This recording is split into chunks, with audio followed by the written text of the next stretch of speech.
Hello, everyone. Welcome to this episode of the Legal Paige podcast. Today's episode is with Jaine with Brooklyn View Photography and Tea with Jaine. So Jaine Kershner is a fine art wedding photographer who creates natural, love-filled photographs using connection and light. Jaine started her Instagram IGTV series, blog, one-on-one coaching, meetups, and podcast, Tea with Jaine, as a way to give back and share her advice, resources, insight, and all that she's learned over the past decade as a wedding photographer. She's been featured in several wedding publications, including Martha Stewart Weddings, Style Me Pretty, Brides, and The Knot, and was handpicked as one of New York City's best wedding photographers by Brides. She also was voted Brooklyn's best wedding photographer in 2019 by Dimes. Jaine photographed the modern wedding book, Wedding in Color, published by Chronicle Books. And you guys, I am so excited to be talking with Jaine today about leaving corporate America and what she did working with Kate Spade, you guys, and going full-time as an entrepreneur. We are really going deep and exploring being your own boss in this episode, and I cannot wait for you all to listen in. Let's get to it, Legal Pagers.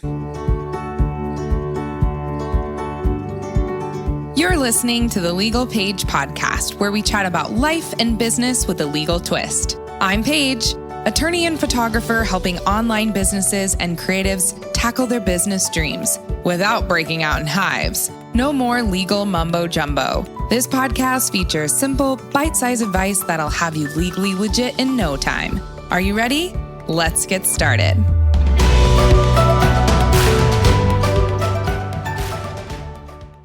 Everyone tuning into the Legal Paige podcast today. I am really excited because my friend Jaine is here to talk all about a really important topic for many of us that are side hustling and wanting to transition, leaving corporate America and going full time on your own time. Jaine, thanks for being here.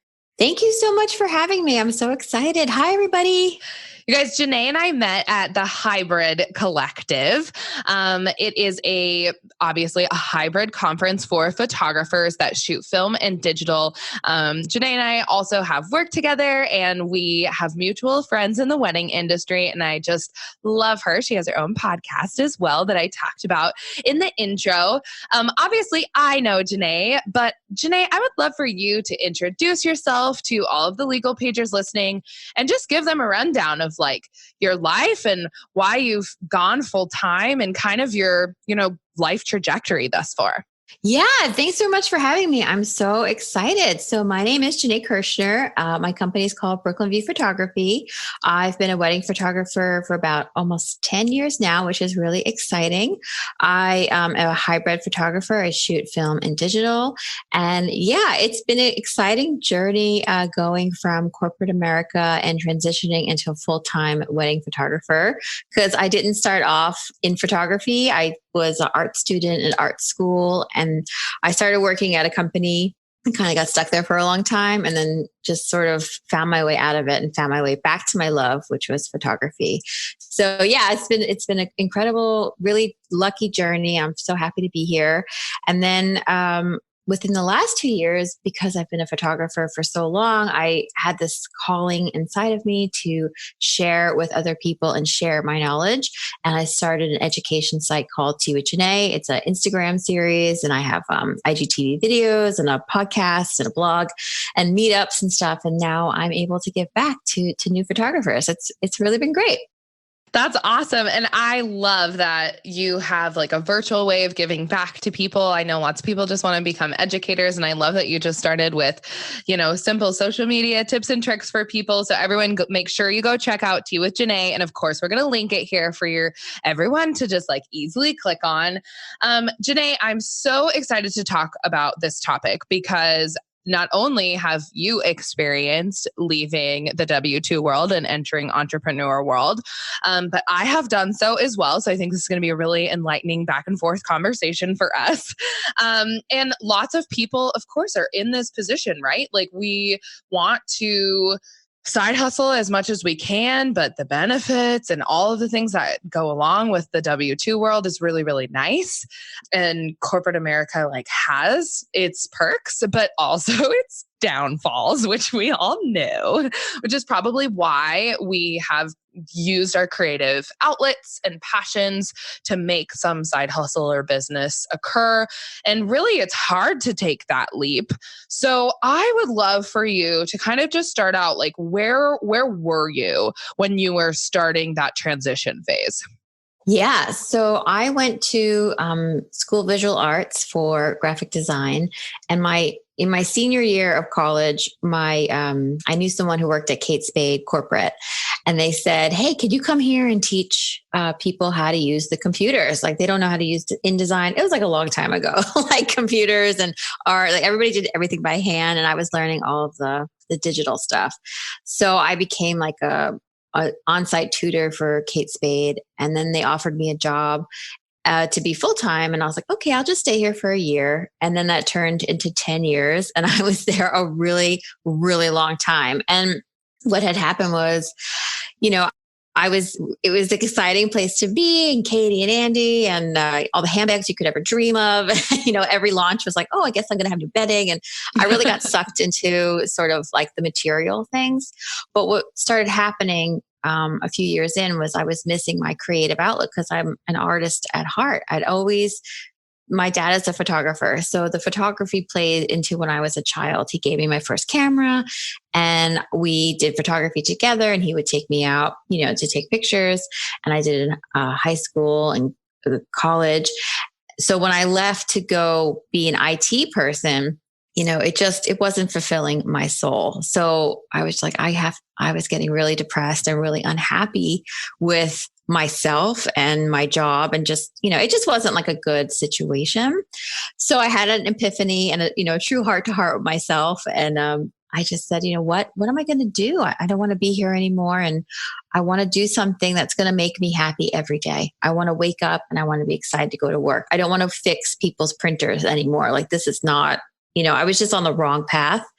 So I figured out, what made me happy. I liked horseback riding and I liked photography. So I went back to SVA for photography and I did horseback riding. My parents live where there's a lot of horse farms. So I would do that on the weekend. And I slowly started to come back to life, and my friends at the office were like, "Oh, your photography is so good. Can you take pictures of my kids? Can you come and take pictures of my husband's bar?" Like, it was getting around the office that it was like my photography was good. So that was kind of like the way I got myself out of it, back to who I was. Yeah, I love that because you weren't side hustling to begin with. And I know I just threw that out there at the beginning and I'm like, oh, that's where everybody starts. But it's really, really true that you don't necessarily have to just be running a business to like obviously want to leave corporate America or have some new like drive and fervor for life. I think lots of people get stuck in their 8 to 5. And like you said, I love that you were like, oh, I had this job and I thought it was super cool. And then you get into this rut. You had been doing it for 10 years. And then you're like, but what gives, right? Like what else am I passionate about? Like, are you losing yourself? You miss that creative outlet. And so for any of you out there that are doing that or just like trying to figure out like, well, what can I do? What Jaine's saying is you can just like, what gives you like, I don't know, excitement in life. And I love that you have horses and photography. And then you just started like using those passions and kind of building a business. So how did that work? Like, how long did you side hustle for before you started thinking, okay, like this could maybe be my full-time job? Yeah, it was probably about a year or so. So it's funny how life works, because when you're unhappy and you're not doing what you love, like nothing is really going on. And then once you find your passion and you get excited about something, everything starts happening. So I was this, single girl in the city, And I'm not even kidding. Like a few months into photography school, I met my now husband, right? So we started dating and he was like, "Oh, your photography is so good. You should do this full time." And I was like, "I have a mortgage. Like I can't leave my 9 to 5 job." And, I was doing little gigs here and there. And I know this is not for everybody. And it was definitely lucky for me, but when we got married, and he was like, you can take a year off and you can work on your business and I'll support the household. Like we lived in a studio, it was really tiny and, the rent was good. The mortgage was good. So we could afford it. And with having that latitude to build the brand, build my business, build my connections and start really hustling, I could go, into that world of photography and sort of figure out what I wanted to do. But, to talk about, there was a caveat, it wasn't like a year free, like he said, you have to bring money in. And if you can't bring enough money in for your first year, then you have to get a part-time job. And I was like, okay, that sounds pretty good. So that's exactly what happened. I wasn't, it took me going back to corporate life, but in a part-time way at a photography store to kind of buy all my gear and do their social media. It was like, it worked out that within 2 years of working there, I went full time. So for me, it took 3 years of really focusing and having that latitude and then, making those connections and booking and making my name kind of known to really do that full time. Yeah. And for me, it took like 5 years. And I want people like listening to know, like, there's no like time limit. There's no like trajectory of what you need to do and like how many years you should be side hustling to like make it full time. It's different for everyone, right, Jaine? It's so different. And I've told people, like when I've mentored people through my online mastermind, there's so many of them that I would say probably like 80% of them are like still working an 8 to 5 job and side hustling. And I remember them always saying like, it's so hard to leave it because what do I do about insurance? And what do I do about savings? And oh my gosh, taxes and all of the things. And of course the mortgage payment, right? Like you and I are very similarly blessed where we have partners that would support us. And yours did support you to pursue your entrepreneurial passions. Right. But some people don't. And so if you're in that position, I mean, I always say like, make sure you have that 6-month buffer. So if save, if you want to go full time. And I love for you, it's kind of like, it was a year. It gave you like, so I would say anywhere from like 6 to 12 months for people. Do you agree with that? Of like a buffer, savings. So if something were to happen, you could still pay all your bills, still pay your taxes, all of those things because you're going to need time to like figure out how to maneuver going full time. Yeah, no, totally. I 100% agree. And I also think it's sort of coming to terms with your lifestyle and being okay with, scaling back and saying, okay, well, I guess I can't go on this vacation or I can't do this year, or I'm just maybe I'll move into a smaller place or get a roommate. I mean, if you want it bad enough, you will make it happen. Like you will find a way to make a sacrifice that will down the road be a really big reward. So I feel like, for me, my sacrifices, I was on a very tight budget. We were on a really tight budget for a year. It was like shopping in your own closet again because I had no money to buy clothes, or like going back to the thrift stores or the flea markets and being, okay, I haven't done this in a long time, but I'm gonna redo that. And like being really frugal with your money to then have the life that you want. And that's kind of what we did. I just we sacrificed. Not really a sacrifice, but we just scaled back on sort of those extras until we could afford it again. And that I'm happy that we can. No, exactly. Like have a check-in with yourself. If you're like at this point and you're like, I really want to do this. I want to leave corporate America. I want to do my own thing. Check in with your savings, make a monthly budget, figure out where you're going to be. I mean, the problem is I don't think that some people fully comprehend what it means to not get a paycheck every 2 weeks. Yeah, it's hard. And you think it's going to be like all beautiful and ponies and flowers and rainbows. goes and you're going to like have your own schedule and you're going to make a lot of money. And people they say this all the time to me. Like when I tell them what I do and I work from home and I work remotely and I photograph weddings and I also like attorney virtually. People are always like, oh, that must be so nice. And I hate it. I know hate it when they say that and they're like, oh, you can make your own schedule and all these things. And I'm like, it's hard. It's so hard. Like there's moments when I'm like, oh my gosh, going back to that comfort of having the paycheck and having the benefits would be so nice. Sometimes. I know. Yeah, no, I 100% agree. When I first started my company, and not to diss on my friends, but some of my good friends, they were not really that supportive in the sense of like, they didn't understand why I couldn't do certain things. Or, you know, I was working so much. You know, my first year I worked every weekend, and they were getting pissed at me because they were like, oh, we never see you. I'm like, you guys don't understand. Like, I can't sit at my computer and search the internet and Google and still get a paycheck. Like if I don't work, nobody pays me. Like I have to hustle.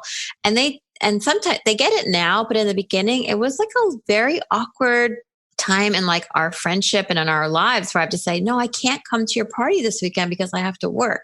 And like going from I think also it's very hard for people to go from a 9-to-5 job, right? Monday through Friday, you're done at 5:00. Maybe you get summer Fridays. You're like, you know, living the life, you're at the pool. But when you are a wedding photographer or an entrepreneur who works on the weekends, that's over. You know, like I had to come to terms with giving up my weekends.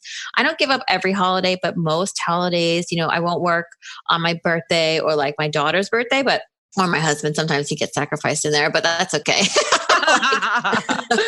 But you know, you have to come with terms of working the opposite of majority of people, you know. Yeah. And it's just such a reality. Like I miss my summer Fridays. And like when you just said that, I was like, getting off at 12 on a Friday was so nice sometimes during the summer. And I just had it's August 15th and the day that we're recording this podcast to everyone listening, it's August 15th. And like, I just think back to the past 3 months in Montana, and it would have been so nice to get off on a Friday and like be able to go floating or like play outside in the beautiful Montana weather. But you just hit the nail on the head. Like that is not the reality. And also, so financial check-in, personal check-in, also relationships check-in. Like it's going to change when you go into it. But there's so many benefits. Yeah.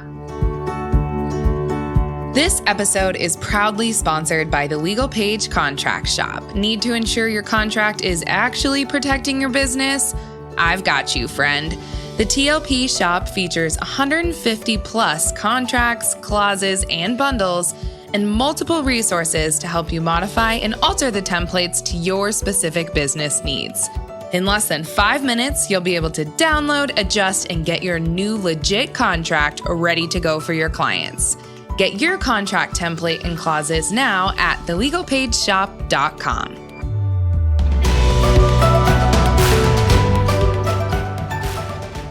What are some of the big things that you've just learned? How long have you been full-time now?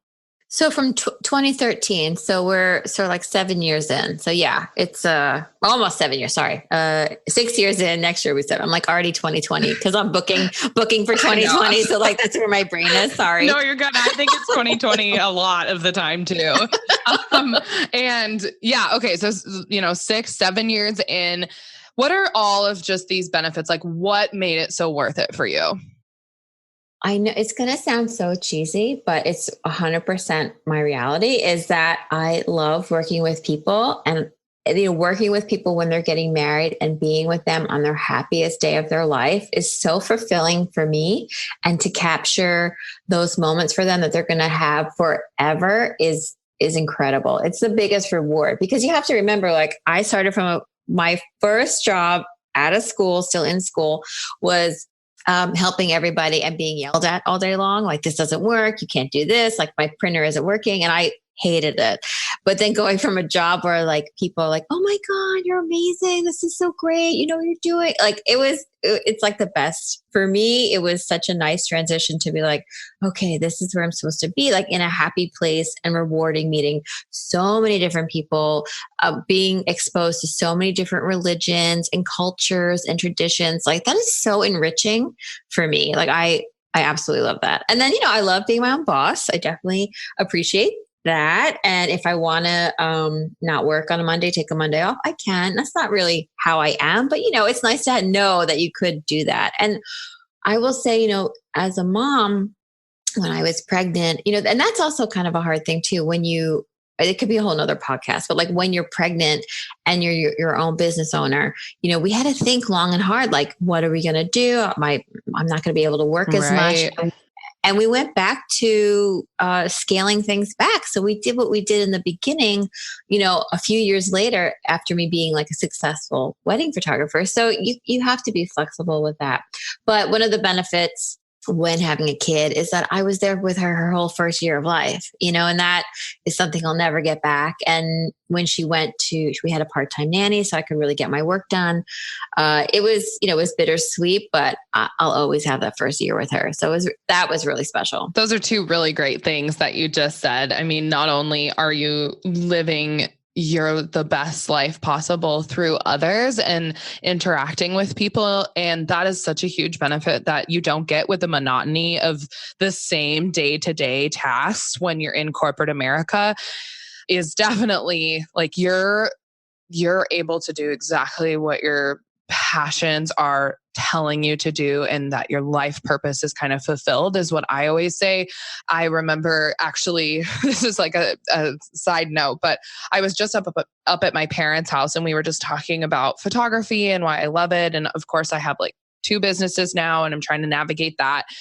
And I just said, like, I love wedding photography so much. And like you said, it's like cliche to say, but sometimes when I'm just in the middle of a day, I'm like, I feel like I was born to do this and like help people experience their big day the best way possible. Be there to capture every moment for them, give those images to them to last a lifetime. It's like so cheesy to say, but I've had those moments at weddings as well, where I'm like, God, I'm so blessed to do what I do. And I'm so happy that I chose to do this in lieu of all of these things that I could have done in, W-2 world. Yeah. Yeah. And it's not an easy world to be in as well. Like it's very difficult, because there are the pressures of a wedding day, because you're not going to be able to get that picture again or get the first kiss again. Like, it's a different kind of pressure, a different kind of excitement. Like I always say this, like when I pack up my gear and get ready the night before a wedding, I'm like, it's like I'm going into battle. That's so true. I'm like, I have to charge everything. I have to clean everything. I'm like, this was like people did a long time ago when they cleaned their swords and they got ready to go to like battle the next day. Cause you're going in and you have to be at your A game, there for your couples. You have to be there for the planner. You have to, if something goes wrong, you have to problem solve. It's like learning everything, doing everything that you've ever been taught in one day for this one couple, to make sure that they had the best day ever. And, that's really exciting to me. Like, I really like that part. Yeah. And the difference there is like, there's no sick days in terms of like when you're booked or you need to go to work in our world. You can't just call in sick. You can't just like find a substitute. There's no one that can like do your job for the day. I mean, it's you and it's only you unless you have a team. And it is a lot of work. Yeah. But for me as well, it's definitely being my own boss. I love that I'm able as well, like you said, like not just to take a Monday off, but one of the biggest things that I noticed as well was I didn't realize how much I disliked, I'm going to just call it, asking the company or whatever for time off. I didn't realize how much I disliked that and how yucky it made me feel and how awesome it feels now. It's like this whole liberated experience to be like, I have hustled my patootie off and I've done the work, and it is okay for me to take these 5 days off and have a longer vacation. And no one's going to be passive aggressive and mean to me at work because I took that day off. And yeah, I just realized that that was so nice for me. That was one of the biggest benefits for me is like, I love to travel. I love to do things with friends, with family, and just not being like so stuck in like the only 2 to 3 weeks or whatever of PTO that you get at a corporate job. Yeah, totally. And not having anybody like, oh, weren't you just out? You're going away again? It's like, yes. Yeah, I'm going away. Bye. See you later. Again, colleagues are great, but man, they can really be a little passive aggressive and it's not fun. And yeah, I didn't like that. I didn't like being locked into accruing PTO or only having a limited amount of PTO and then feeling really guilty and bad, like when I would take a sick day. Especially in jobs like probably yours at Kate Spade as well, where it's very specific and like you did a very specific job. And for me, like when I was a clerk working for this federal judge, like there was really no one else that could do what I was doing with my cases on the docket. And I felt really guilty, like taking any time off. And now I don't feel that. And it's a good feeling. Yeah, I remember one time, you just brought back a memory. One time I went away to London, my very first time in Europe, and I was so excited. And I got these phone calls, I think it's 6 hours ahead. So I was sleeping and it was my old boss. And he was like, I don't know how to do X, Y, and Z. And I was like, dude, I'm on vacation. Like you cannot call me. Like when you're on vacation, I can't call you. It works the same way.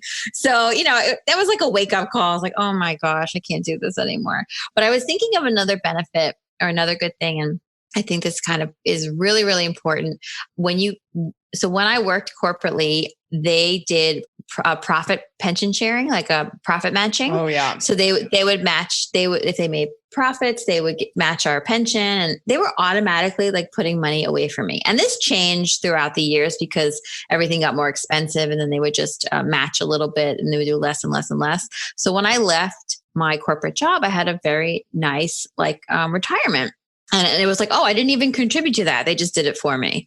So one of the biggest moments I think in my entire career as a wedding photographer was when I put my own money away in my retirement.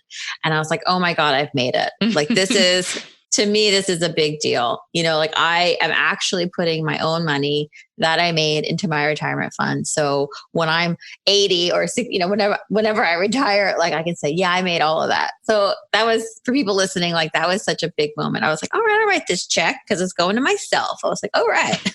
Yeah, I love it. It's seriously, that's such a good benefit, especially when everybody's like, Social Security is going to be gone in like 20 years. And yeah, like you can be the master of your own future when you are an entrepreneur. Such a good benefit.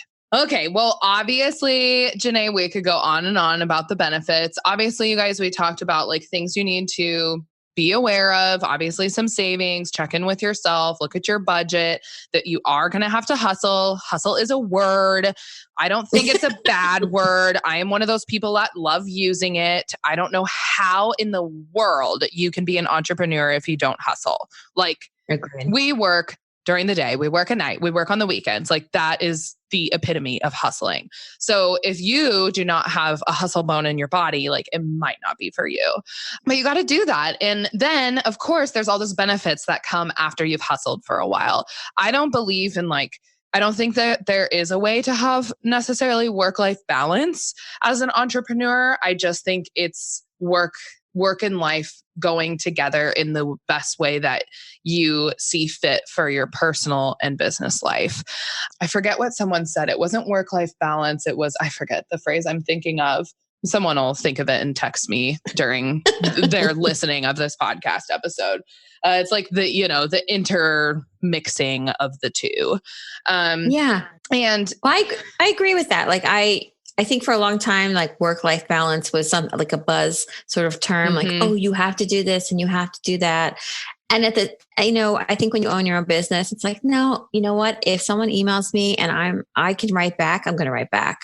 If I want to book that wedding, I'm going to talk to them right away. And when I'm on vacation, I don't even put an out of office reply because I will make the 30 minutes in the beginning of the day and email everybody back and say, hey, I'm on vacation, but I want to let you know I got your inquiry. Let's talk when I get back. And you know what? That's what I want them to see is that they're important to me. And yeah, I'm on vacation and I'm going to do this stuff. But you know what? If I didn't answer them, I would think about it the entire day. Like that's how my brain works. I don't know about you, but like I need to get it off my plate and then I can enjoy my toes in the sand. Oh, totally. And that, again, another benefit of working virtually and having a virtual business, being an entrepreneur, is you can work from anywhere. You can respond via email. You don't have to be in your brick and mortar office to get that paycheck. So yet another benefit. Okay. So like I said, we could go on and we just kind of did. It's typical. Jaine, it's been awesome to have you on. Of course, you guys, if you have like further questions, Jaine is the guru at she was there for a decade at corporate America and then transitioning and leaving. And I know you've helped other people that have wanted to pursue their passions full time and make the leap. So you guys will make sure to link Jaine in this episode, of course, so you can find her. But you all know that it is not a Legal Paige podcast episode without me talking about something legal. That being said, I love asking my guests about some legal lessons that you've learned. So Jaine, can you share a couple? Because obviously you've been doing this for 6 to 7 years now full time and things have popped up.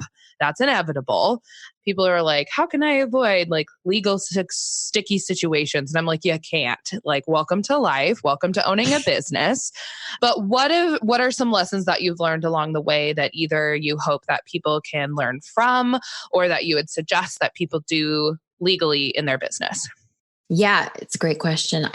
The first thing I did when I became a solopreneur, an entrepreneur, is I became an LLC. Before I did anything else, I knew that I had to do that. We own a home and I wanted that to be off the table. I didn't want anyone, God forbid something were to happen or someone would come after me for something, I knew my house would be okay. So in New York State where I live, it's expensive. And I didn't really have the money at the time, but we did it and haven't looked back since. So I would say become legal in your state, become the correct entity. I know like on Facebook, 1,000 people are like, what's a solopreneur? what is an S Corp? What should I do? And you know what? Just talk to Paige, ask her. I feel like just ask her or ask, your accountant, like somebody professional, because, if they don't do it all the time, they might not know. So becoming an LLC was really important for us. And then for me, also the second thing that I did kind of right away as well was to have contracts, to have really good contracts, which I just updated with yours. So they're even better. So now, having a really strong contract that's written by someone who actually is a lawyer and, knows the legal word, because it is a little different.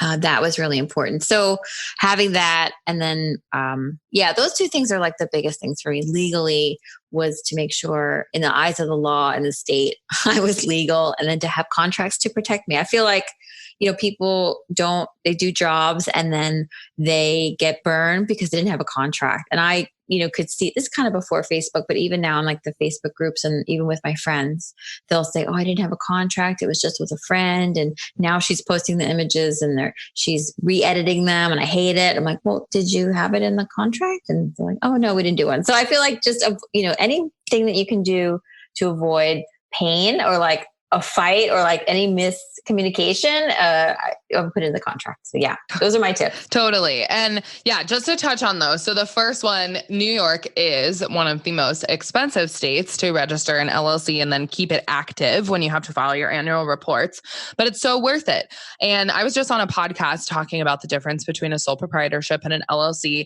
And one of the biggest things I said, and I truly, truly believe this, is lots of entrepreneurs don't get like a big insurance policy. That's just not something that they think about or that they need to do. Lots of people self-insure. I talk about that a lot, and I think it's totally fine to self-insure. But one of the best insurance policies you can get for your business is becoming an LLC.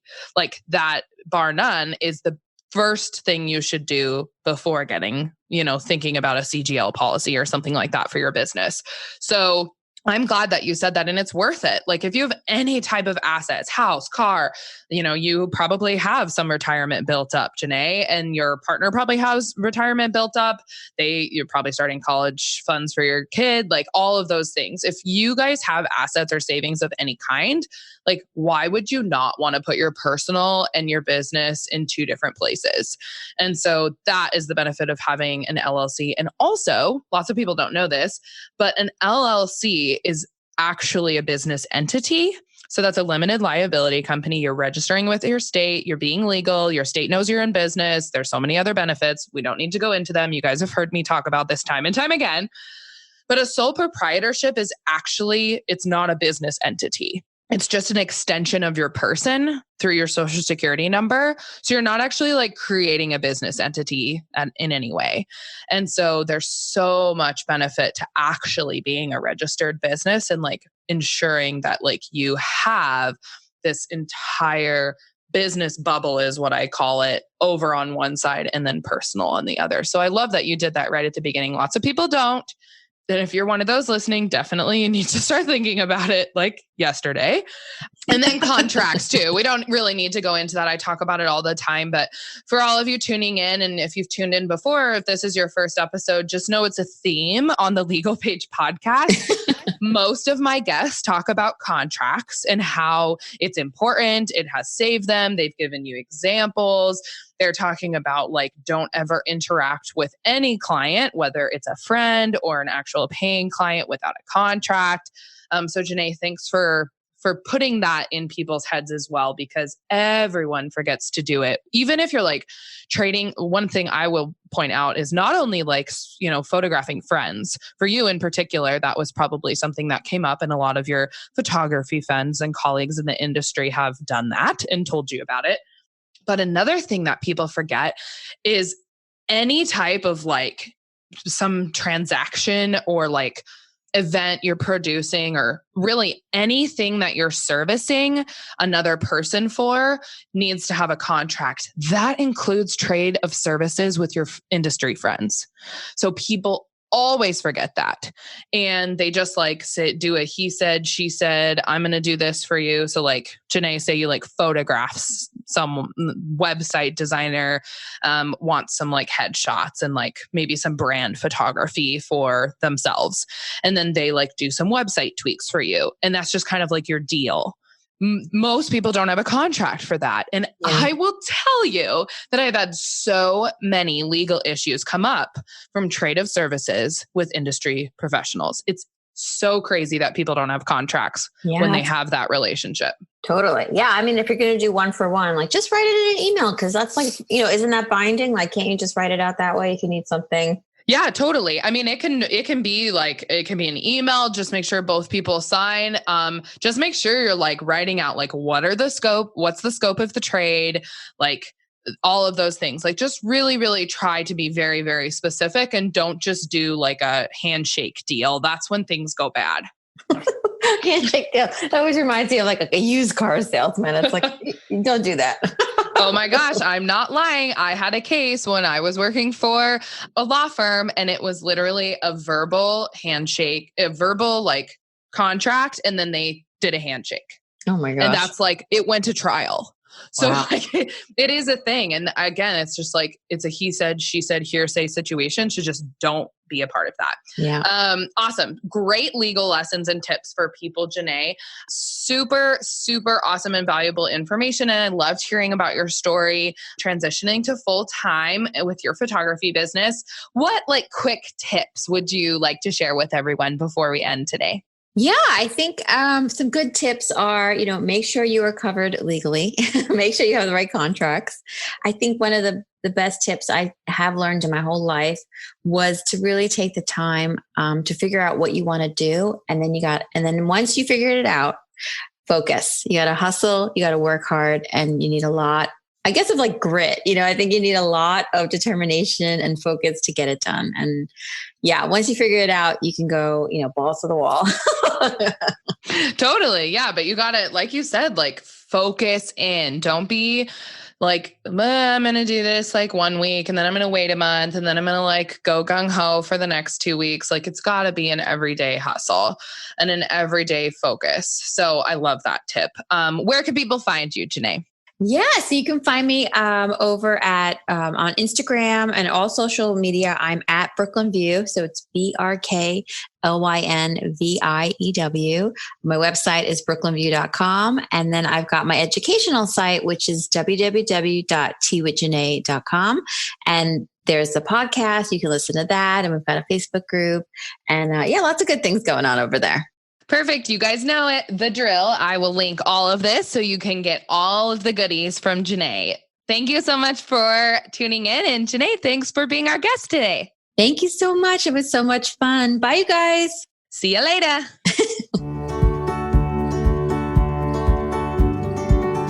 Thanks so much for listening to this episode of the Legal Paige podcast. See, I told you being legally legit isn't so scary. Be sure to visit thelegalpage.com for all show notes. And it would be super awesome if you could head over to iTunes and leave a review.